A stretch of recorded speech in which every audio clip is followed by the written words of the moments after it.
task. It's a slow process, dreadfully so for the families of the missing. Every afternoon they arrive for a police briefing, their numbers swelling by the day as grieving relatives from abroad pour in. Christchurch was a big tourist town. People from at least 20 different countries were killed in the quake.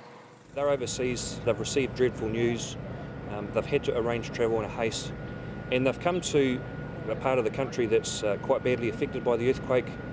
Infrastructure's not necessarily there to support them, and all at this at a time that they're stressed and de-stressed. Police have to cope with the darker side of human nature too. There has been a spate of looting of abandoned homes, and frayed nerves have meant reports of domestic violence have spiked. Earthquake scars will forever be a physical feature of modern Christchurch, the emotional trauma taking its toll too. Andrew Thomas, AlJazeera, Christchurch.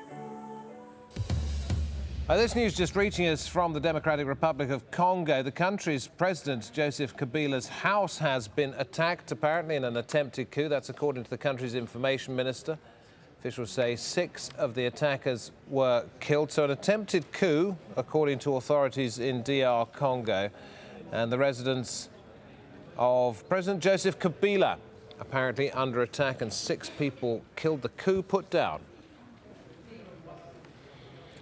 In India, food is rotting in storehouses and people go hungry. It's a humanitarian problem that's leading to large protests. The food shortages have sent inflation prices rocketing. Prerna Suri has the story from New Delhi. United in their demand, women from all over India protesting against rising food prices. It's getting more difficult to raise our families. Prices of rice, potatoes, onion, everything has gone up. We can't afford to pay this much for the basics. This anger, simmering for many months, has now spilled onto the streets. Inflation in this country touched 18% last year, and high food prices have hit people right across India. But part of the problem, experts say, lies here. India's agricultural system hasn't been modernized in years, and its farmers are given little incentives. Farmer Satveer Singh prepares his field for the next season's crops. But he says he's received little support from the government. I work on my fields because it's my life. But I never get fertilizers, power or water on time. This really affects my production. Those who can sell their produce face another hurdle. While India has enough grain to feed its people, what it lacks is a proper distribution system. Under the current system, stockpiled wheat sits mouldering, sometimes for years. A new system would enable it to get to the people that need it the most during times of high demand. This is where the Indian government stores the grains it buys from its farmers. But as you can see, most of the grains have been lying outside and they've been damaged by the weather. Now, officials here tell me that this produce has been lying here since the past 3 years and they can't sell it to the people outside. And at a time when rising food costs is a big concern for the people in this country, it seems all of this produce is just going to a total waste.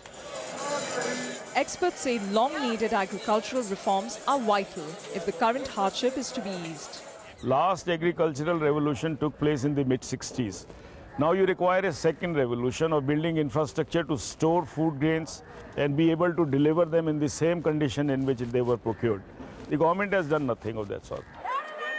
So while policymakers debate on how best to tackle rising prices, people hope their voice will now force the government to act. Prerna Suri, AlJazeera, New Delhi.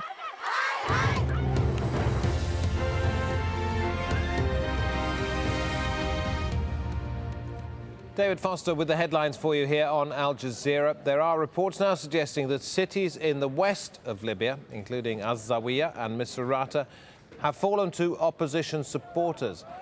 According to some witnesses, though, tanks are moving towards Misrata.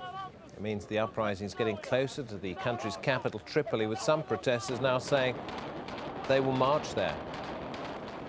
The United Nations Security Council's voted unanimously for sanctions against Libya's leader, Muammar Gaddafi, and his inner circle. There are travel bans, an assets freeze and an arms embargo. The US ambassador to the UN said the sanctions send a clear message. When atrocities are committed against innocents, the international community must speak with one voice. and today it has. Tonight, speaking earlier to Al Jazeera, Australia's Foreign Minister and former Prime Minister Kevin Rudd said the UN needs to go further. In my own correspondence with the President of the Security Council, I have said that Australia fully supports the imposition of no-fly zones within Libya itself.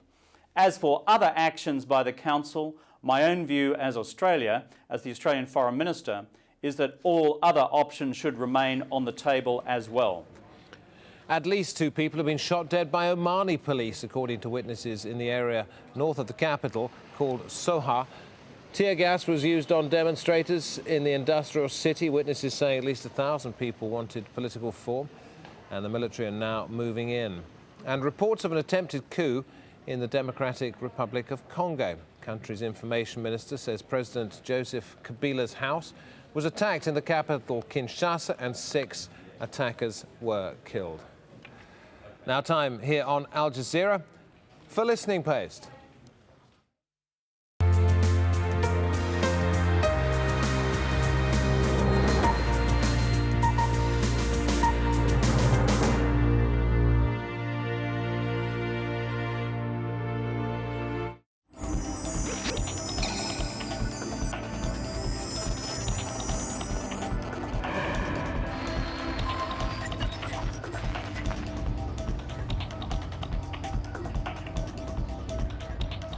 Hello, I'm Richard Gisbert, and you're at the Listening Post. This week, Libya and the winds of change. Libya! Libya! Libya! Libya! Jammed signals, internet shutdowns, and still, the story gets out. The sharpest pen in South Africa. A cartoonist tests the limits of political satire. The award-winning journalist and the award he won for taking down a U.S. military commander. And there's big money in aggregation, our web video of the week. Why pay for journalists to work when the work of journalists can pay you? For more than 2 months now, the Arab world's season of revolution has kept news organizations busy and audiences riveted to their television and computer screens. It is difficult to overstate the role that media have played in these historic stories. The citizens of Tunisia, Egypt, and Libya, among others, have seen a combination of online social media and aggressive coverage by satellite news channels drive stories and bring once omnipotent dictators to their knees. And it's happened despite the authorities, and Libya's just the latest example, locking out reporters, jamming television transmissions, and shutting down the internet and phone networks. Our starting points this week are Tripoli and Benghazi, the cities at the heart of the Libyan uprising. A story that, in the absence of professional journalists on the ground, has been uploaded by ordinary citizens for the world to see.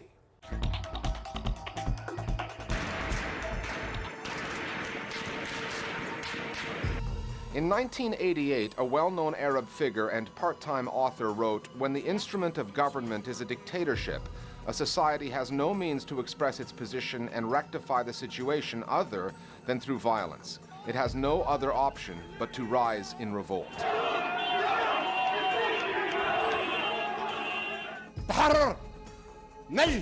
Muammar Gaddafi seemed to take issue with that statement in his speech last week, which is odd because he wrote it. مجموعة قليلة مريضة مندسة في المدن. The Gaddafi speech was delivered on Libyan state-run TV, where his son Saif appeared before him. وأيضا الناس من حقها لأنها غاضبة وزعلة لأن في موت في كذا. The channel AlJazeera has been unusually entertaining recently, if not well received. One of the strangest things about dictatorships in the Arab world is that they never sort of progressed in any scientific or even psychological way. To put Saif al-Islam's picture up on a big screen was asking for trouble. Of course they threw their shoes. And I thought to myself, well, what an epitaph. 42 years of Gaddafi, and his son is threatening civil war against his own people. And then to see Gaddafi under his umbrella later on, I mean, you know, there is truly an element of sort of Hitlerian dominance mixed with Walt Disney and, you know, Mickey Mouse in all this. However, state-run TV is just a sideshow. Like Egypt and Tunisia, the Libyan story has been propelled by web video. What distinguishes Libya from the revolutions that preceded it, at least in its initial stages, has been the almost complete reliance on citizen journalism. Gaddafi learnt from the mistakes in Egypt, in Tunisia, and he very early on decided he was going to shut down the news environment. He kicked out AlJazeera, he kicked out all foreign correspondents. Images circulating on the internet, bypassing the government's media clampdown. But the problem is, of course, that this is amateur footage, we can't substantiate it, and so it's given us this very blurry, chaotic understanding of what's actually been going on. And of course it has a certain kind of quality to it, you know, it's very raw and it's also not comprehensive. But at the same time it's incredibly authentic. And I know lots of Libyans, including myself abroad, have been acting as sort of ad hoc news room, you know, managers, getting accounts and compiling them and trying to make something coherent and true of them. But I think also Libyans inside clocked onto this. This is extraordinary because remember, Libya does not have the internet activism culture that exists in Tunisia or in Egypt, for instance, or even in Bahrain. So what we're seeing is that the people on the ground understood what happened in Tunisia and Egypt and Bahrain and knew that the internet is their ally. From Tunis to Cairo and now Tripoli, the story arcs have been remarkably similar. Protests initially documented and uploaded by activists, promises of reforms that protesters reject, and declarations of war by embattled leaders against what they see as a common enemy. All the Arab dictators, one after the other, have all blamed the media for their situation. In particular, they've singled out AlJazeera. Say the fact that Gaddafi blamed the Arab media really is desperate. I don't think that Libyans would believe him for 1 minute. The fact is, Libyans know what kind of man he is better than anybody else. And they have, through the internet, an understanding of what's really happening. I called Benghazi just before coming here. People are chanting in the square, AlJazeera, AlJazeera, هذه الحلقة الأخيرة. AlJazeera, AlJazeera, this is the final episode. So they're calling out to AlJazeera as a kind of supporter, not because there's an international conspiracy as the Gaddafis claim. It's supported because they are after freedom and they're after things to be reported accurately and for their plight to be known by the world. Not that AlJazeera is universally popular with protesters seeking political change. The network's wall-to-wall coverage of Egypt and Libya did not go down well